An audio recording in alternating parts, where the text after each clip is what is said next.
लिस्बेथ, मौन दुहुक, आंतरिक दोष और चेतना के जागरण की शुरुआत। आत्मा लिस्बेथ का गवाही आसमान और नर्क के दूसरे भाग में प्रस्तुत एक प्रकार के गुप्त लेकिन गहरे आध्यात्मिक दुहुक को प्रकट करता है, जो मौन आंतरिक दोष, भावनात्मक नाजुकता और अपनी चेतना का सामना करने में कठिनाई से चिह्नित है। उसकी कहानी दिखाती है कि आध्यात्मिक दर्द हमेशा विद्रोह या स्पष्ट निराशा के रूप में व्यक्त नहीं होता, बल्कि यह लगातार ट्रिस्टेजा और अयोग्यता की भावना के रूप में प्रकट हो सकता है। लिस्बेथ अपनी स्थिति को पहचानने के लिए पर्याप्त स्पष्टता के साथ प्रकट होती है, लेकिन गहराई से निराश होती है। उसकी चेतना एक निरंतर दुख और नैतिक हीनता की भावना से भरी हुई है। वह महसूस करती है कि उसके जीवन में किए गए चुनाव, हालांकि बड़े स्पष्ट दोषों से चिह्नित नहीं थे, चरित्र की कमजोरी, भावनात्मक निर्भरता और आंतरिक दृढ़ता की अनुपस्थिति द्वारा संचालित थे। यह पहचान उसकी चेतना पर भारी पड़ती है। आधुनिक गहन मनोविज्ञान इस स्थिति को समझने में मदद करता है। लोग जो गलती करने के डर, अत्यधिक समर्पण या भावनात्मक जिम्मेदारी लेने में कठिनाई के द्वारा नियंत्रित होते हैं, वे अक्सर पुरानी अपराध बोध और आत्म मूल्यहीनता के भाव विकसित करते हैं। जब भौतिक जीवन के मुआवजे के तंत्र समाप्त होते हैं, तो ये भाव प्रबलता से उभरते हैं, जिससे लंबे समय तक आंतरिक दुख उत्पन्न होता है। स्पिरिटिज्म स्पष्ट करता है कि लिस्बेथ का दुख दंड नहीं है, बल्कि अपने आंतरिक लापरवाही के प्रति जागरूकता का परिणाम है।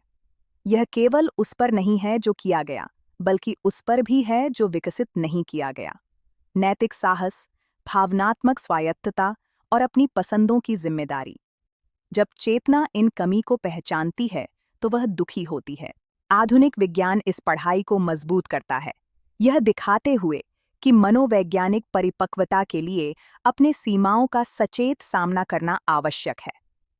संघर्षों से बचना, महत्वपूर्ण निर्णयों को सौंपना या दूसरों की इच्छाओं की छाया में जीना जीवन में स्पष्ट शांति उत्पन्न कर सकता है, लेकिन जब चेतना का विस्तार होता है तो इसका एक उच्च मूल्य चुकाना पड़ता है। लिस्बेथ की गवाही का एक और महत्वपूर्ण बिंदु दुख के प्रति निष्क्रियता है। वह दुखी है, लेकिन अभी तक इस दुख को परिवर्तन के प्रेरणा में बदलने के लिए आंतरिक शक्ति नहीं मिली है।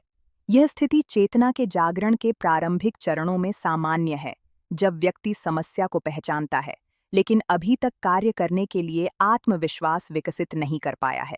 स्पिरिटिज्म सिखाता है कि यह स्थिति अंतिम नहीं है। जैसे जैसे लिस्बेथ समझेगी कि आध्यात्मिक न्याय पूर्णता की मांग नहीं करता, बल्कि विकास के लिए ईमानदार प्रयास की मांग करता है, उसका दुख बदलने लगेगा। जब चेतना यह महसूस करती है कि हमेशा सीखने और आगे बढ़ने की संभावना होती है, तो अपराध बोध की भावना जिम्मेदारी के प्रति जागरूकता में बदल जाती है। यह गवाही हमें एक ऐसे पहलू पर विचार करने के लिए भी आमंत्रित करती है, जिसे अक्सर नजरअंदाज किया जाता है। आंतरिक उपेक्षा भी आध्यात्मिक परिणाम उत्पन्न करती है। अपनी जिंदगी का सामना न करना, नैतिक दृढ़ता विकसित न करना और भावनात्मक स्वायत्तता को न बढ़ाना ऐसे विकल्प हैं जो चेतना की स्थिति को गहराई से आकार देते हैं।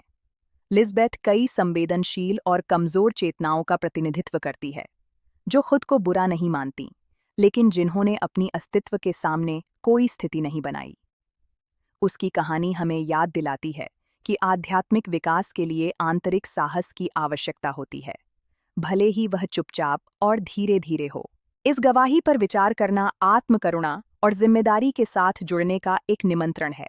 कमजोरियों को पहचानना बिना खुद को दोषी ठहराए, भावनात्मक स्वायत्तता विकसित करना और अपनी पसंदों को जानबूझकर अपनाना आंतरिक मुक्ति के लिए महत्वपूर्ण कदम है।